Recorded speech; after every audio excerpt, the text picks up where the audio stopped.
The Story of the Old Man Who Made Withered Trees to Flower. From Tales compiled by Yei Theodora Ozaki. Long, long ago, there lived an old man and his wife who supported themselves by cultivating a small plot of land. Their life had been a very happy and peaceful one, save for one great sorrow, and this was they had no child. Their only pet was a dog named Shiro, and on him they lavished all the affection of their old age. Indeed, they loved him so much that whenever they had anything nice to eat, they denied themselves to give it to Shiro. Now, Shiro means white, and he was so called because of his color. He was a real Japanese dog, and very like a small wolf in appearance. The happiest hour of the day, both for the old man and his dog, was when the man returned from his work in the field, and having finished his frugal supper of rice and vegetables, would take what he had saved from the meal out to the little veranda that ran around the cottage.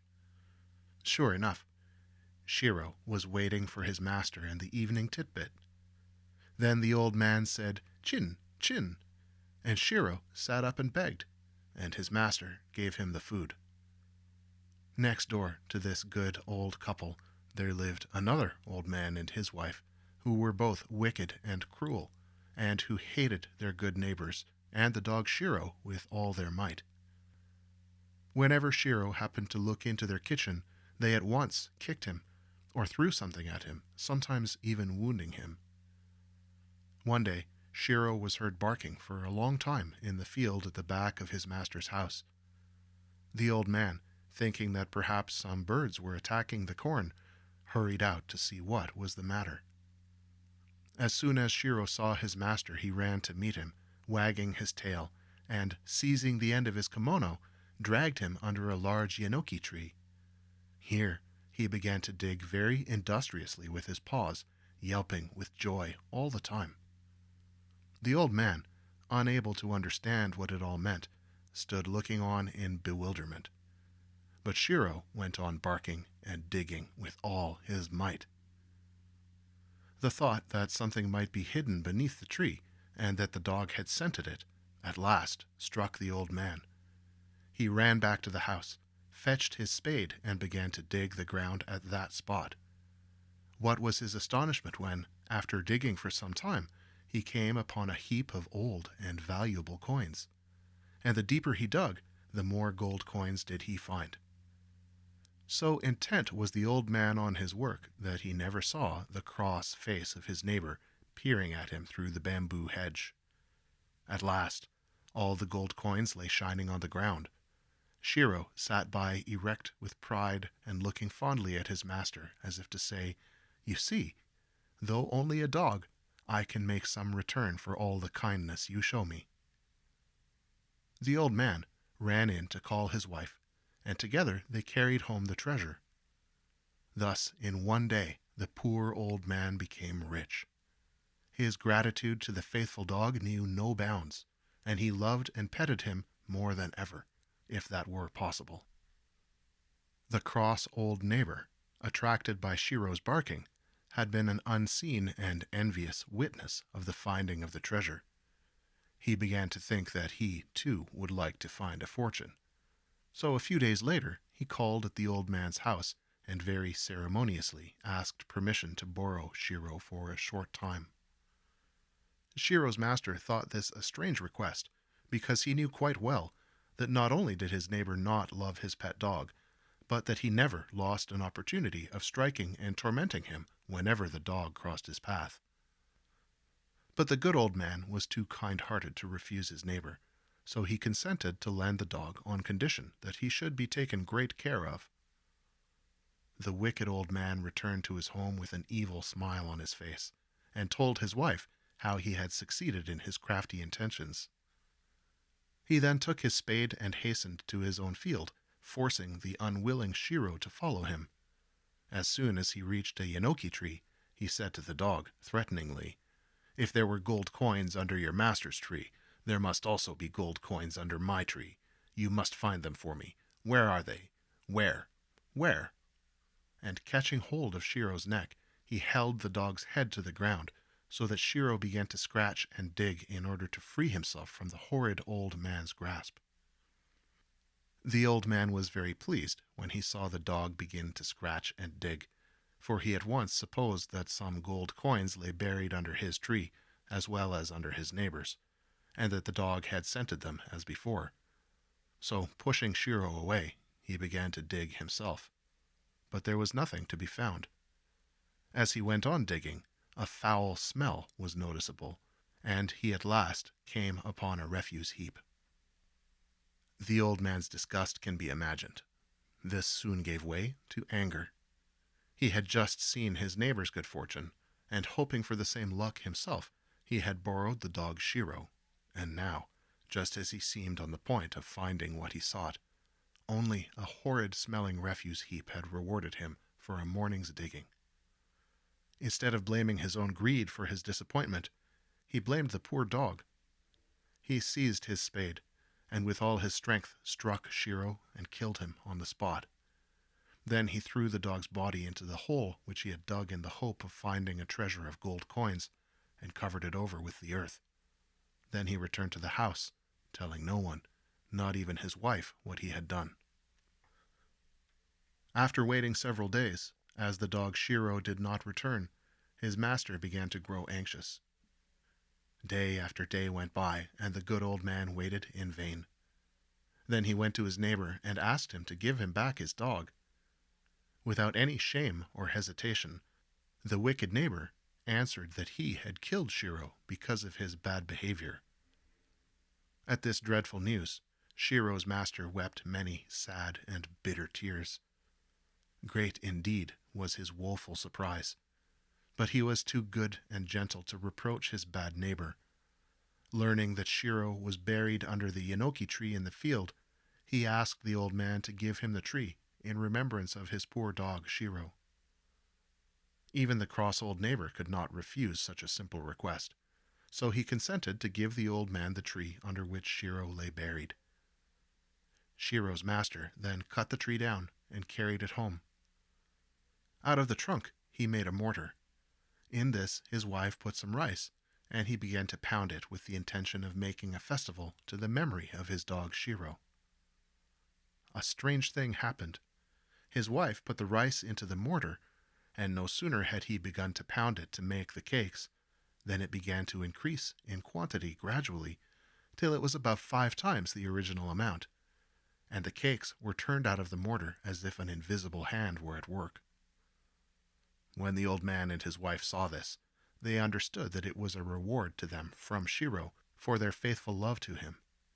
They tasted the cakes and found them nicer than any other food.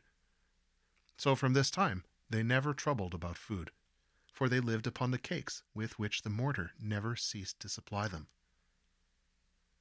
The greedy neighbor, hearing of this new piece of good luck, was filled with envy as before, and called on the old man and asked leave to borrow the wonderful mortar for a short time, pretending that he, too, sorrowed for the death of Shiro, and wished to make cakes for a festival to the dog's memory.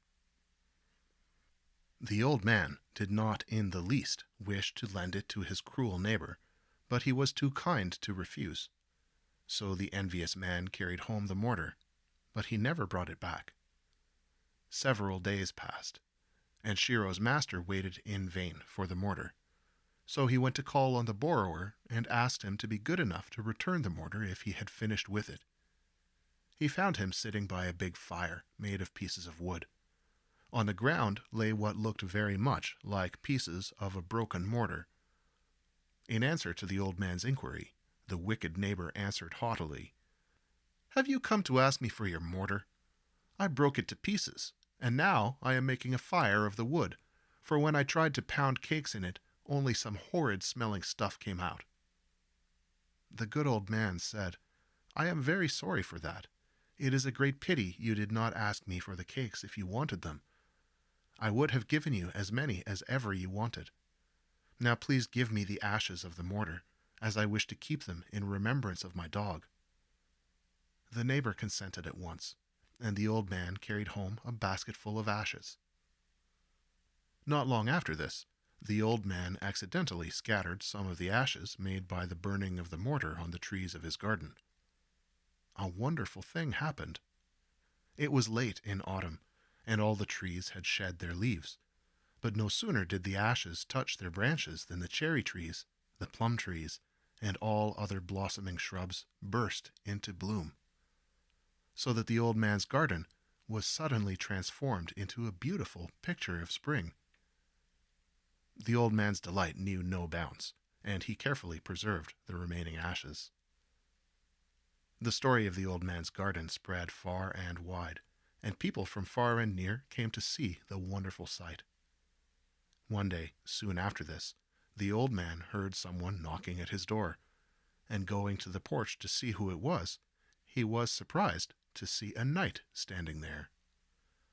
This knight told him that he was a retainer of a great daimyo, or earl, that one of the favorite cherry trees in this nobleman's garden had withered, and that though everyone in his service had tried all manner of means to revive it, none took effect.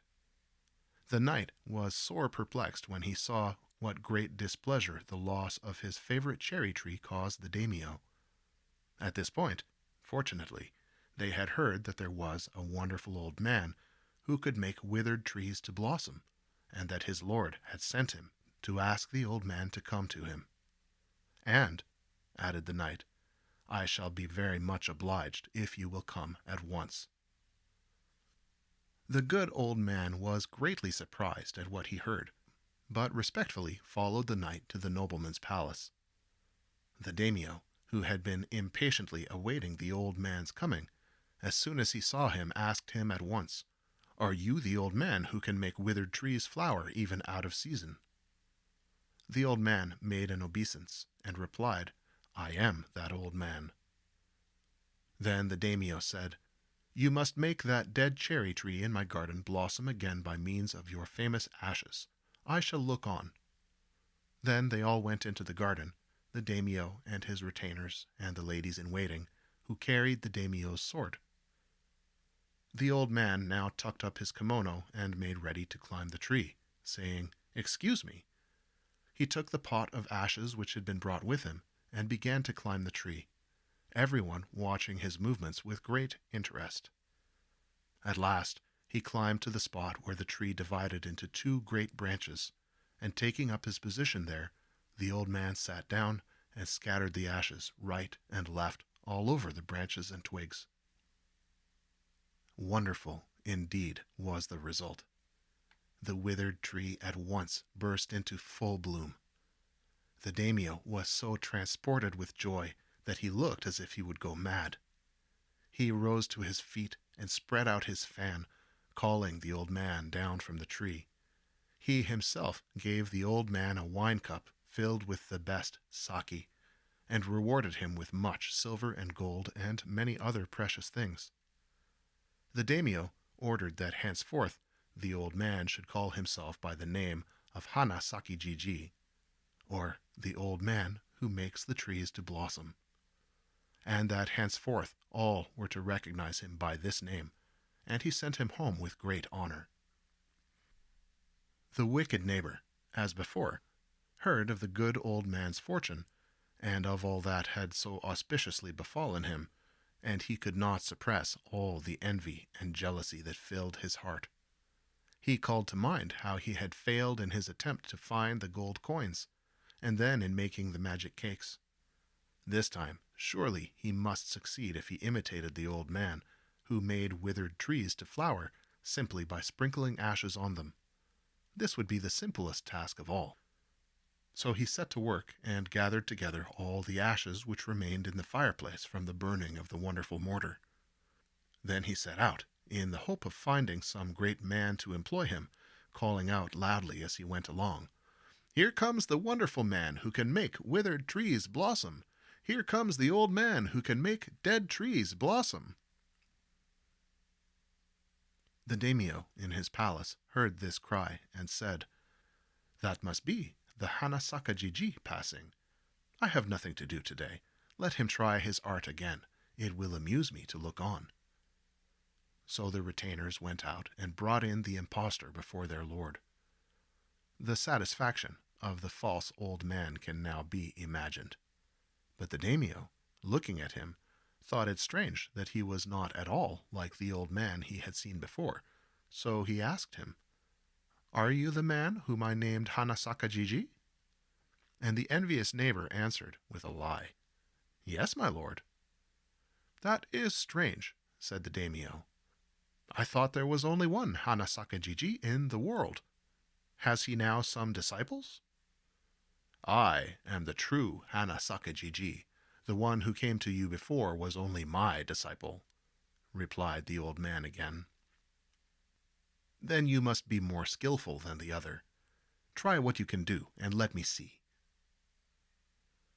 The envious neighbor, with the daimyo and his court following, then went into the garden, and approaching a dead tree, he took out a handful of the ashes which he carried with him, and scattered them over the tree.